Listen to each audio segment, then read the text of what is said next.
શું તમે પણ પીસીઓડીને ઇગ્નોર કરો છો? તો ચાલો આપણે જાણીએ ડૉક્ટર નંદની પાસે. હેલો, આઈ એમ ડૉક્ટર નંદિની જોટંગિયા, હોમિયોપેથિક કન્સલ્ટન્ટ. તો આપણે જાણીએ પીસીઓડી શું છે. ઇરેગ્યુલર પીરિયડ્સ છે, તો શું મને પીસીઓડી હોઈ શકે છે? હા, ઇરેગ્યુલર પીરિયડ્સ હોય અને પીસીઓડી હોઈ શકે છે. ઇરેગ્યુલર પીરિયડ્સમાં ઘણા ટાઈપના આવે છે કે ઘણા ફિમેલમાં એવું હોય કે એની મંથલી સાયકલ 28-30 દિવસની હોય, પ્લસ એને ફ્લો ન આવતો હોય તો એને તમે કન્સિડર કરી શકો છો ઇરેગ્યુલર મેન્સીસમાં. પ્લસ ઘણી ફિમેલમાં એવું હોય જેના પીરિયડ્સ 2 મહિને, 3 મહિને, 6 મહિને અને ઘણામાં તો એવું હોય કે 2 વર્ષ સુધીના પીરિયડ્સ નથી આવતા. આનું કારણ એ છે કે જે આપણી ઓવરીસ હોય છે એના ઉપર મલ્ટિપલ અમાઉન્ટમાં ઇમેચ્યોર ફોલિકલ્સનો ગ્રોથ થવા માંડે છે, જેના લીધે આપણા હોર્મોન્સ ઇમ્બેલેન્સ થાય છે અને એના કારણે પીસીઓડી ડેવલપ થાય છે. એના કારણે તમારા મેન્સીસ ઇરેગ્યુલર થઈ જાય છે. તો શું અત્યારે કોમન છે પીસીઓડી ગર્લ્સમાં? હા, અત્યારની જે યંગ ગર્લ્સ છે, અત્યારના જે ચાઇલ્ડ છે એને પીરિયડ્સ અર્લી આવી જાય છે.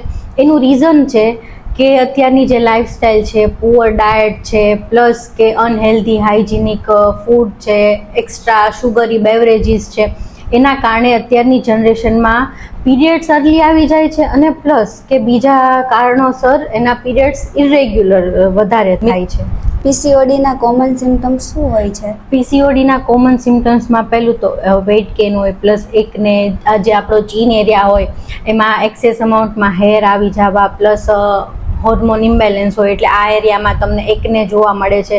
પ્લસ કે તમારું જે સ્કિન હોય ડાર્ક કલરની થતી જાય છે, મૂડ સ્વિંગ્સ થાય છે, ડિપ્રેશન જેવું લાગે છે. પ્લસ અને મેઇન થિંગ કે પીસીઓડી હોય તો એવી ફિમેલમાં કન્સીવ થવામાં તકલીફ પડે.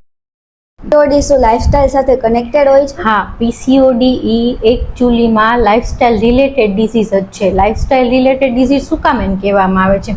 તો કે પીસીઓડી ડેવલપ શેના દ્વારા થાય છે? તો કે મૂડ સ્વિંગ્સના, સ્લીપ ડિસ્ટર્બ હોય, પ્લસ કે તમે એક્સરસાઇઝ નથી કરતા, પ્લસ કે તમારી ડાયટ છે એ બરોબર પ્રોપર હેલ્ધી નથી, એક્સેસિવ અમાઉન્ટમાં જે શુગરી બેવરેજીસ હોય છે એ અત્યારની યંગ જનરેશન પ્રિફર વધારે કરે છે, અનહેલ્ધી ફૂડ, જંક ફૂડ, એના લીધે પીસીઓડી અત્યારે કોમન છે યંગ ગર્લ્સમાં. અને પ્લસ સ્લીપ ડિસ્ટર્બ હોય, લેક ઓફ સ્લીપ હોય, એના લીધે પીસીઓડી વધારે ડેવ. તમારા હોર્મોન ઇમ્બેલેન્સ થાય એટલે બધી તમારા મેટાબોલિઝમ ઉપર અફેક્ટ કરે. મેટાબોલિઝમ ઉપર અફેક્ટ કરે એટલે જે તમારી બોડીની બધા જેટલા પણ ઓર્ગન્સ હોય એ ધીમે ધીમે પીસીઓડી બધા ઓર્ગન્સ ઉપર અફેક્ટ કરવા માંડે છે.